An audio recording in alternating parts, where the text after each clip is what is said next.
Recording in progress.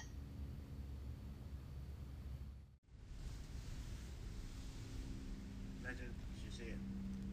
Hello, hello. 1 second, it's coming. Okay.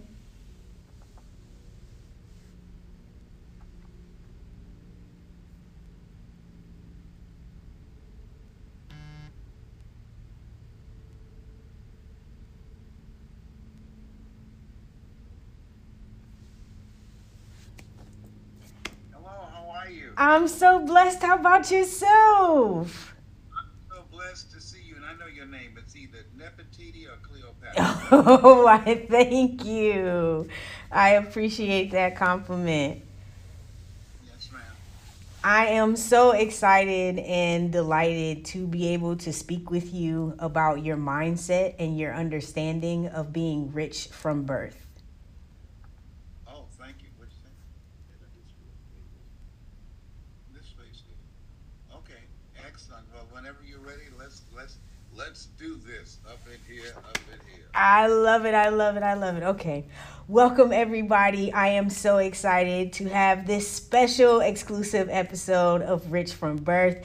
I have one of the mentors that I have kept in my mind, from reading his books to watching his YouTube videos to being very inspired by his story of taking on responsibility for his life through his mind. I am so excited to welcome Les Brown. Yay! Thank you. It's such a pleasure to be here, and I want to thank you for the invitation, but also for the work that you're doing, because your theme, Rich from Birth, is very important. What is missing is that we are rich from birth. We are made in the likeness and image of God. We've been given authority and dominion over everything on the face of the earth. The question is, why aren't we manifesting that? And the reason is because of an intervention. And the intervention is created in the culture. The most exhaustive study done on self-esteem, because Zig Ziglar had a book called You Were Born Rich. And this book by Martin Seligman, it talks about between 0 and 7, our environment, the things that we see, the conversations that we hear, the things that we experience between 0 and 7. We form a vision of ourselves. We buy into the culture on how we are seen in the culture, that young age. And those habits and the behaviors and the choices we make, that's a replication of the people that are around us, follow us for the rest of our lives. So this work that you're doing, you're rich from birth, that everything that we need, we have within us. And what your program is designed to do is help people to get back to the original blueprint of what God created in us, that will allow us to have authority and dominion over every dimension of our lives. And that right there is exactly why we wanted your mind on this platform. You get it. You totally understand. And the highlighting point of the Rich from Birth world that we're creating is creating an environment that supports the mind as we make the transition into really owning the we have it already inside, the we know that we were well equipped, the we are the masterpiece of God. Talk to me about your journey and really understanding that and being able to implement that in your actions.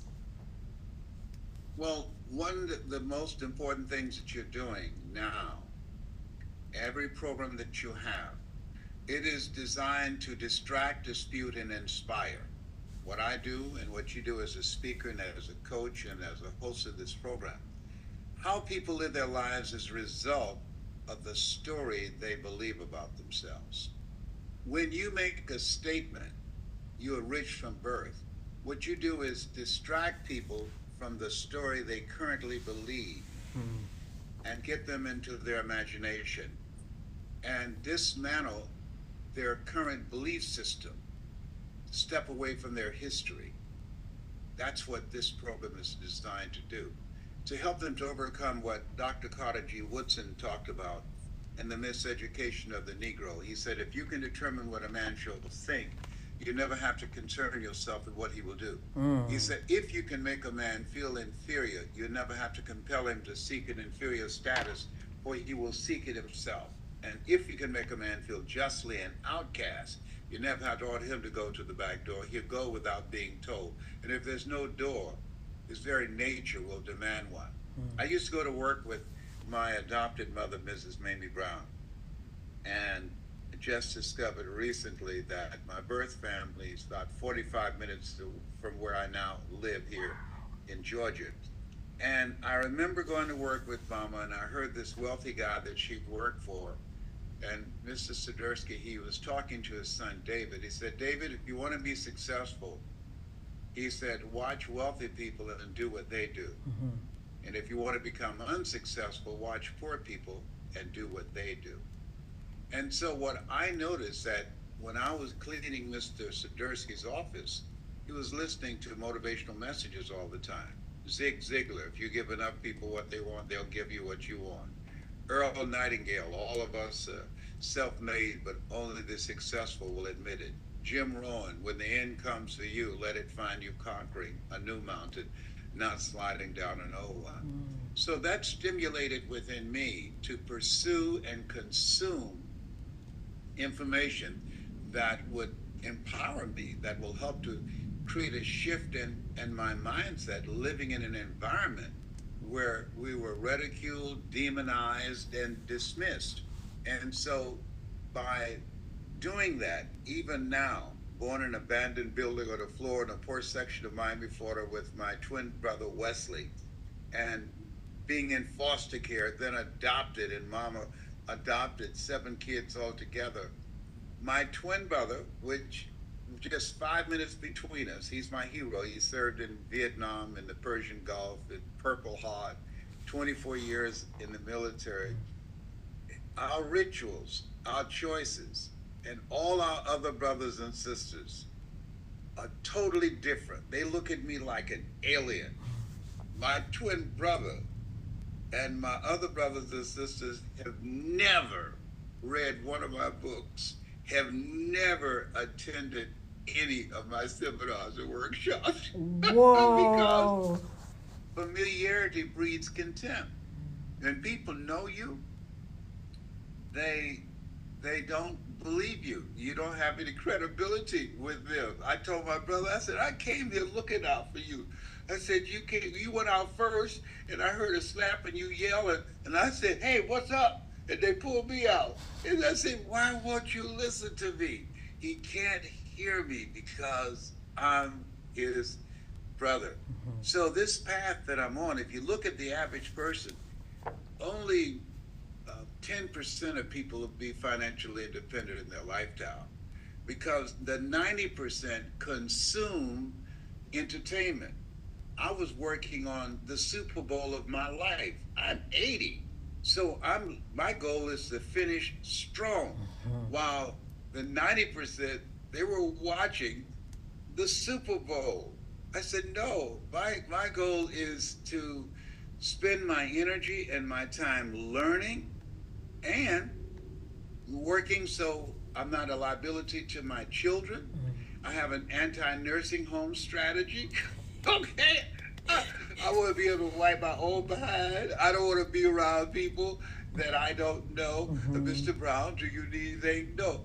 My goal I'm working on is being independent. Mhm. You have to work at this. Being here is not a given. You have to work at it. People say, you don't act 80. I said, I know we can't help getting older, but we don't have to get old. But you have to have a battle plan for it. And Mhm. so what you're doing is helping people to understand the value, be ye not conformed to this world, be ye transformed by the renewing of your mind. Most people follow the herd and their hurts. What you're encouraging people to do with your program, that you are encouraging them to follow their heart. Where your heart is, there your treasure is also. So once again, congratulations for your being a forward thinker and helping people to expand their vision of themselves beyond their mental conditioning and circumstances. Yes, me and my co-host Coach Rich, we really enjoy the idea that we have the power already to control our mind to whatever ends that we decide, and we got that using Napoleon Hill's understanding through Think and Grow Rich. Talk to me about some of the principles that you have to live by, because I know you are able to rattle off a lot of what you know, but what are some of those core things that you know I have to live with and live by? Yeah, first of all, let me tell you about Napoleon Hill. Napoleon Hill he interviewed wealthy people. He never interviewed anybody that was poor. Mm-hmm. Okay, Booker T. Washington said, "Judge a man not by what he accomplished, but what he had to overcome for his accomplishment." Okay, and he died broke and bankrupt. Just very, very tragic ending. The the main thing right now is that we're in a space where we've never been before. We are every day when we wake up, when we look at our telephone, we look at the computer, we are victims of weapons of mass distraction. Mm-hmm. And so, what we have to do is make a conscious, deliberate, determined effort to consume things that matter, things that inspire you to grow. I read 30 to 40 pages every day. I exercise. I listen to motivational messages. I put myself on a mental diet not to get caught up in the rabbit holes on the telephone where you look up and say, oh my God, these algorithms got me all sucked in. I don't watch the news because if the world blows up, somebody will tell me, okay? So nothing can get through except through the ears and through the eyes. And so you have to make a conscious, deliberate, determined effort to put yourself on a mental diet of limiting the access to giving up territory in your mind for things that does not serve you and does not help inspire you to bring out the next greatest version of yourself.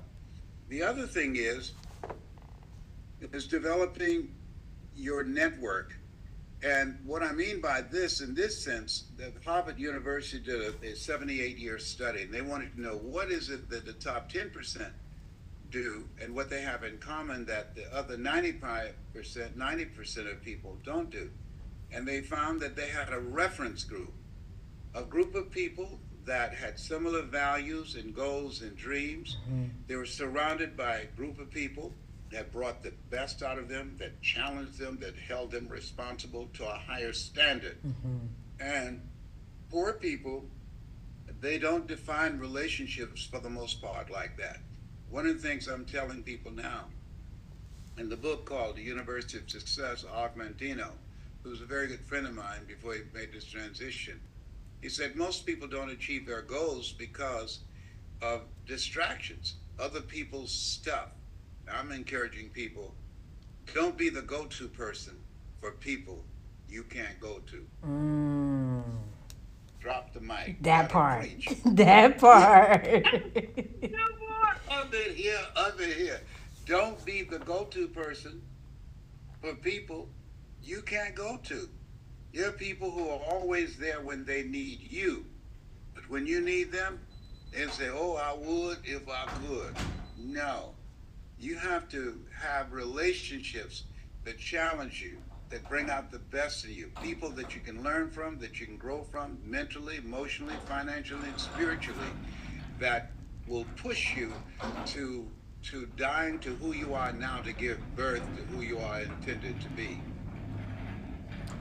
I completely understand that as the premise of really basing out your life in perspective. I really want to know in terms of just like the mindset, because you talked about territory, like giving up space in your mind. And I know the principle that your mind is fertile ground where any idea that you put in it is seed. Talk to me about how you take care of your mind and maybe habits that help fortify it.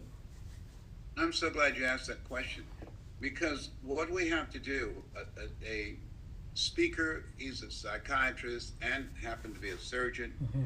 He has performed brain surgery, and he lectures because of his degree in psychology about one of the most important things that we need to do now, and that is make your mental health a priority. Mm-hmm. That there's some relationships of people that I no longer interact with, including two of my children,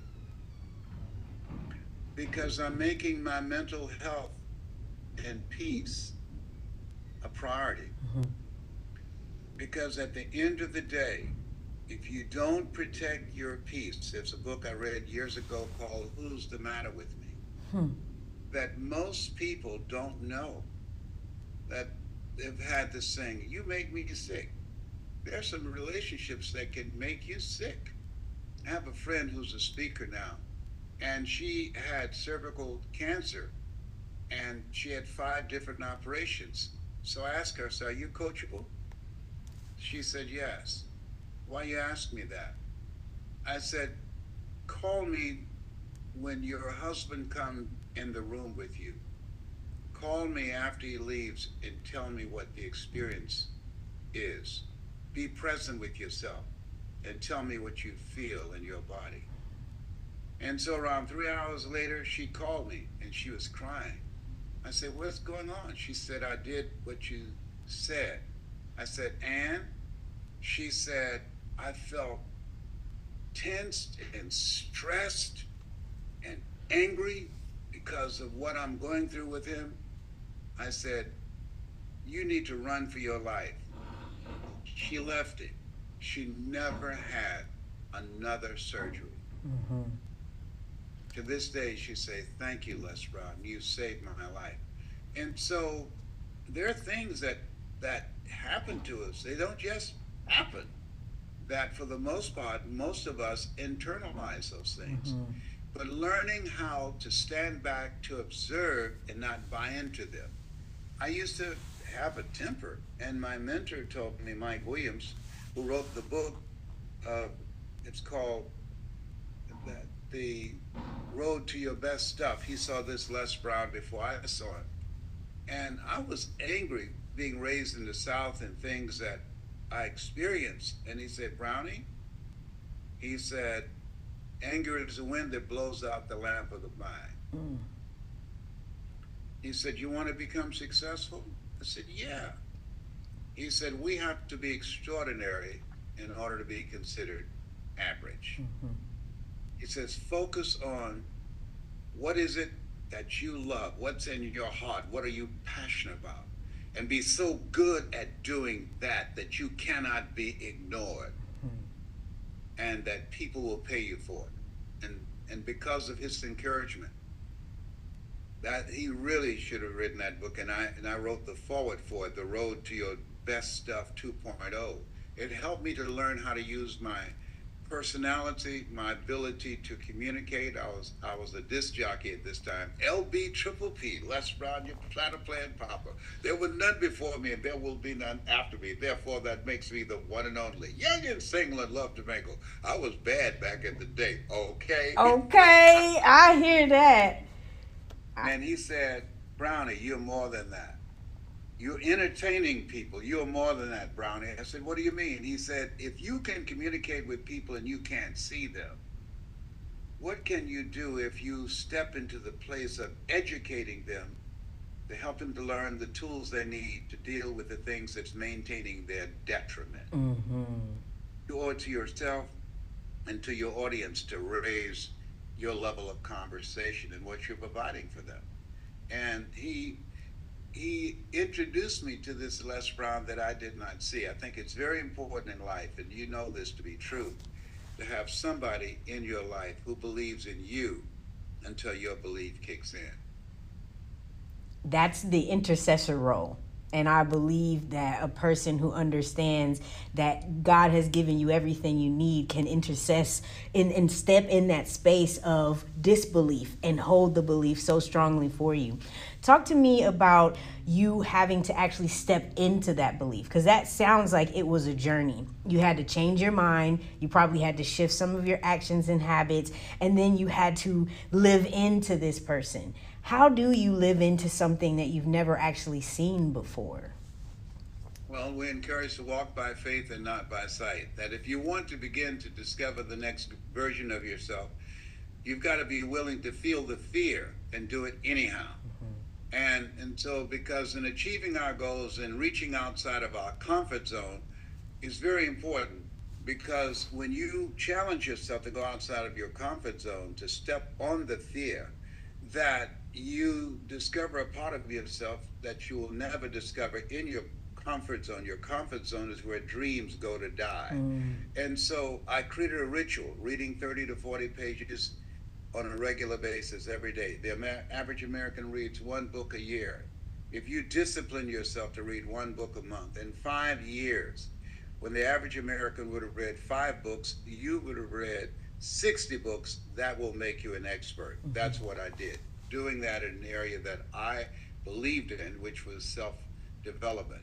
The other thing is that having goals that challenge you, that confidence is built by doing things that's uncomfortable, and pushing yourself, and doing the hard stuff.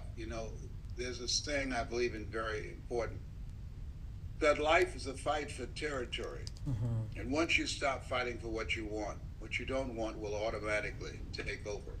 So fighting for the territory of your mind, fighting for the territory of your life to make a greater impact, your willingness to do the hard stuff. You must be willing to do the things today others won't do in order to have the things tomorrow others won't have. Booker T. Washington, I admired him, and he said that all of us have the option to go through life as a volunteer victim, or to drop your buckets where you are and realize that you are enough. George Washington Carver said, do what you can where you are with what you have, and never be satisfied. So when we push ourselves and when we challenge ourselves, one of the things that we will discover, particularly now, because over 325 million people will be replaced by artificial intelligence, and we are all one skill set from a new life. I came up during the time of Tammy Terrell and Marvin Gaye, and they had a song called Ain't Nothing Like the Real Thing, Baby. Artificial intelligence is a scraper. What we have to do is do what you are reminding us, that we were created by the Creator to create, and that the plan of going to college, getting a degree, and working for 40 years, the 40-40 plan is gone, where you can expect to leave the college and get a job and work for 40 years and retire in 40%, which wasn't enough in the first place. Today, you have to be your own boss. This is the era of the entrepreneur. And relationships is your new currency, just like you and I connecting and how we met. And you were so kind and generous. You had this beautiful necklace. And I said, I love that. I said, my daughter would love that. And you said, well, good, I'll give it to you. And so you gave it to me. Judge a person not by what they do, but what they do that they don't have to do. And to judge a true quality of a person is what they do when no one's looking. You don't have to do that. So you got me for life. What? Anytime you call me, I'm going to be available to Miss Jessica. You say jump, I ask how high. Hello? Okay. And so that as we look at ourselves, practicing OQP, only quality people, you earn within $2,000 to $3,000 of your closest friends. So at the beginning of the year, I make a list of the people that I communicate with most, and I ask the question, what is this relationship doing to me? Am I growing mentally, emotionally, and spiritually? Is this relationship challenging me? Is this relationship a relationship that's imbalanced, where I'm just a giver, but there's no feedback, there's nothing coming back? And so you start drawing the lines through people who are what I call the vampires in life. They just suck the life out of you. They're the takers. And you serve the people that bring value into your life, and you bring value into their lives. This space where we are, with everything that's going on now politically, efforts are being made to turn back the hands of time on all of our accomplishments, This calls on the best that's in us. This is challenging us. We've been in this place before. Stony the road we trod, bitter the chesting rod, fell in the days when hope unborn had died. Yet, with a steady beat, have not our weary feet come to the place for which our fathers sighed. We've come over a way that with tears have been watered. We've come treading a path through the blood of the slaughtered. What we're dealing with and what we see now is nothing compared to what our forefathers went through. So we got this. We were born and preserved for such a time as this. Amen. Amen. That is the energy that I love to see. And you know what's really interesting about our origin story is there's actually two Jessicas that you met that day. So Jessica Myers is the one who gave you the necklace, and I was the one who helped you with your digital card. But that day you had Jessicas join your team, and I had two Jessicas. Yes, you had two Jessicas. Jessica Myers, who is a really cool, awesome human being, and then I met you right after. We all took a picture together and everything. I met JJ. Yep, exactly that. We call ourselves Jessica Squared. That's good. Well, both of you have positive energy, Yes. and I just appreciate the connection. This is a special time in my life. I just discovered and saw a picture recently of my birth mother. My brother and I, we were conceived in Gainesville, Georgia, but we were a secret. So our birth mother went down to Miami, Liberty City, and gave birth to us and came back and put us in foster care. The first time, listen to this, I spoke outside of Florida was at Dr. Barbara King's church, Hillside Spiritual Center. I did not know that my birth mother was a member, and she sat on the first row watching me when I spoke. I met a niece that I didn't know, and she said, I wondered why during your whole speech your mother cried. And she kept saying, that's my boy. That's my boy. She said, at that time, I'm 10 years old, she said, I thought she was saying that I agree with him.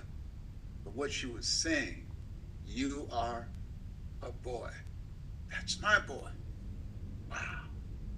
She didn't come up and say anything to me, but when my niece told me that, I've had her tell me that so many times. What did she respond to? Was she proud of me? And I was glad to know that she knew what happened to me and my brother. This thing called life. Life be life. Yes, I'm it telling does. you, Jessica. Yes. I love that as a great segue to like the bounds that have to happen, because boundaries end up being a really good way to protect our mind, to protect our energies.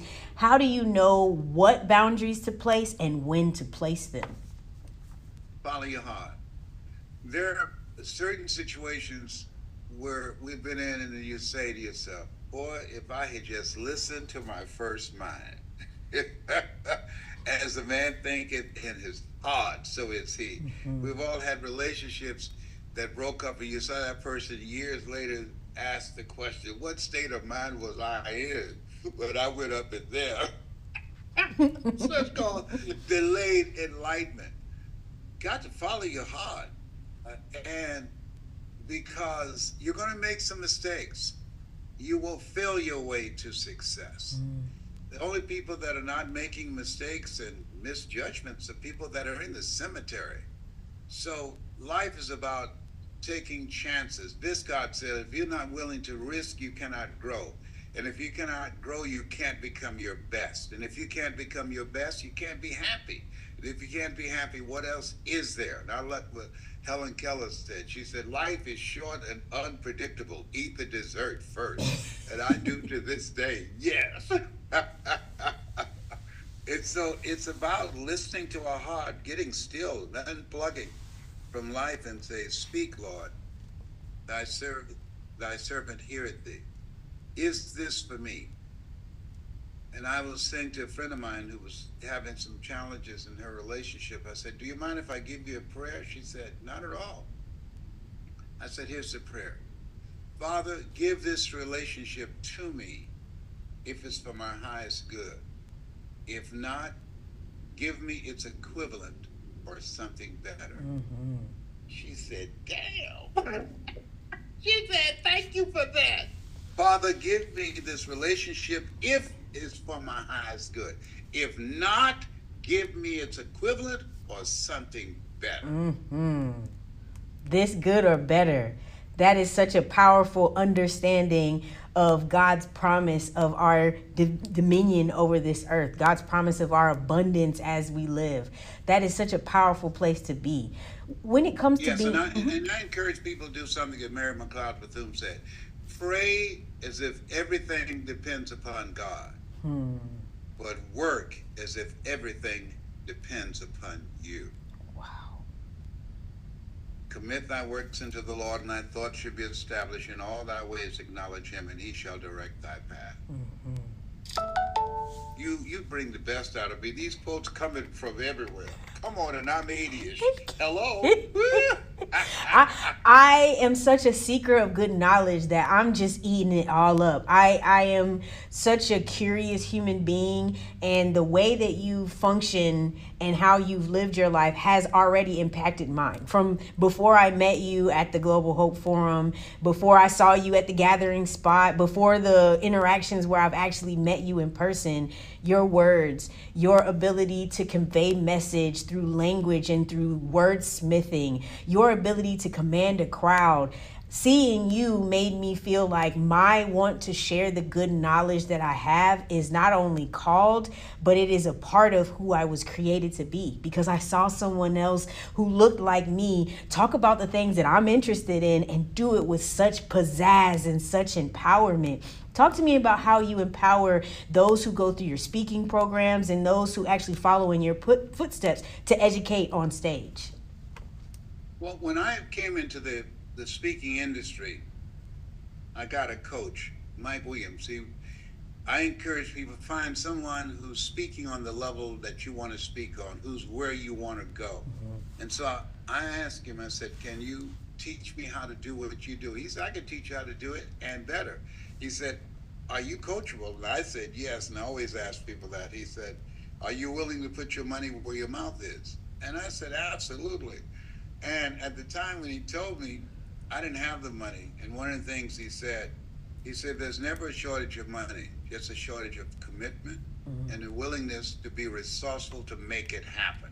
How can you teach people to function outside of their comfort zone, but you're not willing to do what's necessary to invest in yourself? Don't focus what it would cost you now. Focus what will it cost you if you don't do it. And at that time, I'd been procrastinating for 14 years. Had I not done it, when I gave a speech in Detroit, Michigan, and Michael King from King World heard me, had I not gave that speech that he had coached me to do, I would have not received a check of $5 million from King World to do a talk show. Had I not done it, someone from public television saw me do a show. And I was the first motivational speaker invited to do specials for public television. In fact, one of them is still on the internet called You Deserve. Had I not done it, I was paid by a major pharmaceutical company in 1 month. The average American earns $240,000 in their lifetime. This company paid me to do 16 speeches in 1 month, and they paid me $260,000. So people must be willing to understand what Steve Jobs said. Your ability to communicate, to present yourself, is the most powerful tool that you have. Artificial intelligence, it scrapes information, but it doesn't have a heart. And Warren Buffett said your ability to communicate and how you present increase your value and impact by 50 to 55%. So what I do is train speakers, not just to give information, because they can Google the information. I teach and train speakers how to speak to the heart, because the goal is to create an experience. I was looking for a way that would make me stand out when I came into the industry, because there was no one on stage that looked like me. If you in the Black community and you want to help people, people will say you ought to be a preacher. I didn't want to preach. I needed a prayer. Okay. And so that the speakers industry has been governed by the Dale Carnegie course. They teach, tell them what you're going to tell them, and then tell them what you told them. I train my speakers never let what you want to say get in the way of what the audience needs to hear.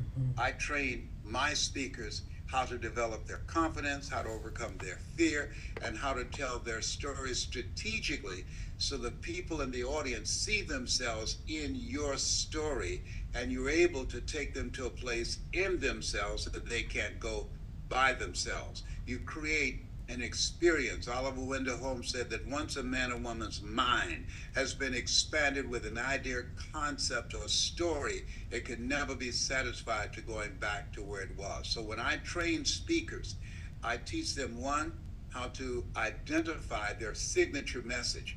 We know about Dr. King, I Have a Dream. We know about Barack Obama, The Audacity of Hope. We know about Malcolm X, By Any Means Necessary.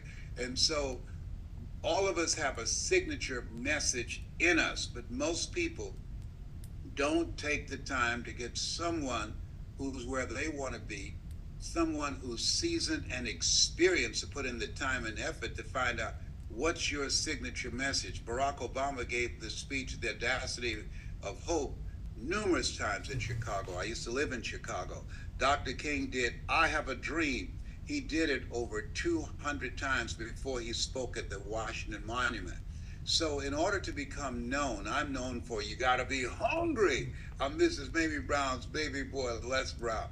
So taking the time to invest in yourself so that you can discover what your signature message is. You can't read the label when you're locked in the box.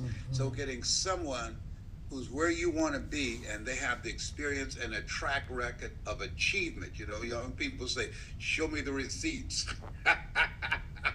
Let me know what you've done. Judge a tree not by the fruit that it talks about, but by the fruit it bears. And so I teach speakers how to orchestrate an experience with their story to transform the audience individually and collectively.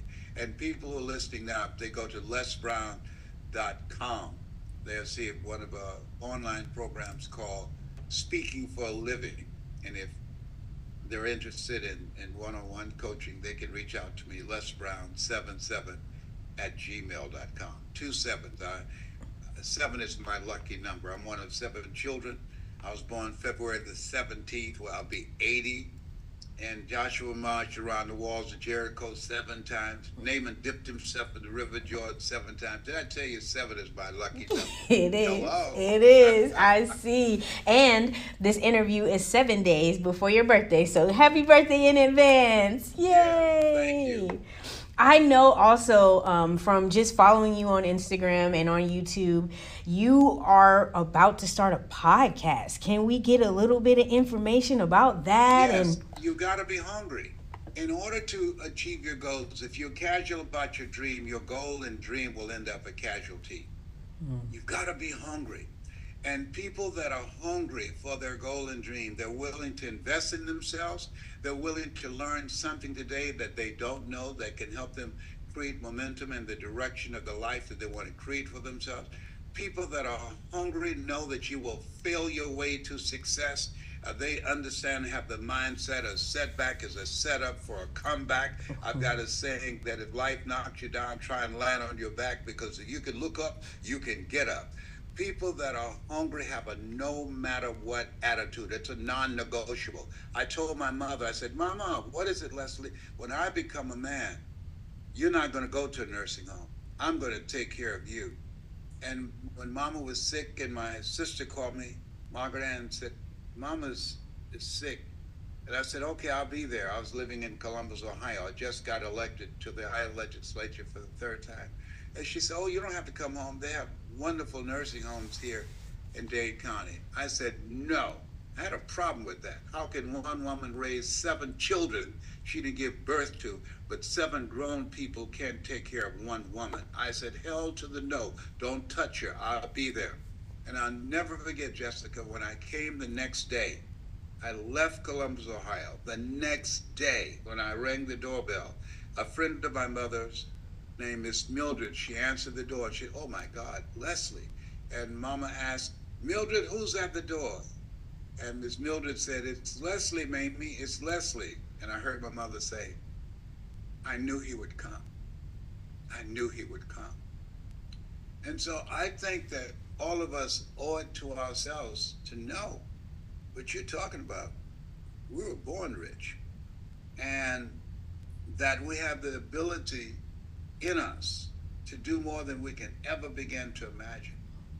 And we owe it to ourselves and the people who looked out for us when we couldn't look out for ourselves, to do something worthwhile with our lives, to do what Dr. Miles Monroe told me, Les Brown, there's no success without successors. He was my most famous student. And he said, this is a point in your life where you're going to come, where you have more yesterdays than tomorrow. Spend that time developing other voices and teaching people the things that you've learned so that you can live a life that will outlive you. And so that's the space where I am now. Well, I love the fact that you are willing to share your wisdom, your knowledge, and your time with our audience. The Rich from Birth audience are a bunch of people who want depth of self-recognition and understanding. They want to be in a space where it's okay to look like us and talk about the things that we talk about. And they want a space where they're seen as the God divine beings, the masterpieces that they are. And I'm so grateful. Not only do you understand that so compassionately to where you can just pour out more of that, but you live it and embody it so wholeheartedly. And I appreciate you. And I want to make sure I say thank you for stepping up onto every single one of those stages. Thank you for embracing every single person that you have. And I thank you for being the fine masterpiece that God has created you to be so out loud that I get permission to do that myself. Thank you so much. I appreciate you. You were born and preserved for such a time as this. Bye for now. Oh my gosh. Thank you. Thank you. That was so perfect. I did want to know, did you want to go through your hi, hello? After that, Oh, okay. I get it. I understand. I'm going to call you. We'll work it out, okay? But I wanted to make sure we did this. I promise you. And I really enjoyed being interviewed by you. Well, it's a I'm pleasure. going to call you so we can do it. So what do we have to do? How Well, much does it cost? Well, I mean, I was going to do it as an exchange because you had said something about the program, the speakers program that you had coming up. So I was willing to do it as an exchange, or to be honest, like, you've done so much for my life. I just want to help set you up. I know Hello Hi or Hi Hello, that's the name of the app, so well that it takes nothing from me to help set you up so where you can share your business cards and literally you can have ebooks on there. You can have your LinkedIn on there. I just want to set you up basically. Well, that's so kind of you. I'm going to call you later. Okay. Okay? I'll circle back with you. I've had a lot of fun doing this with you. Yay. Thank you so much. I'll talk to you soon. Okay. All right. Bye for now. Bye for now. Bye, Jessica. I'll see you soon. Oh boy, I just interviewed Les Brown. Ah!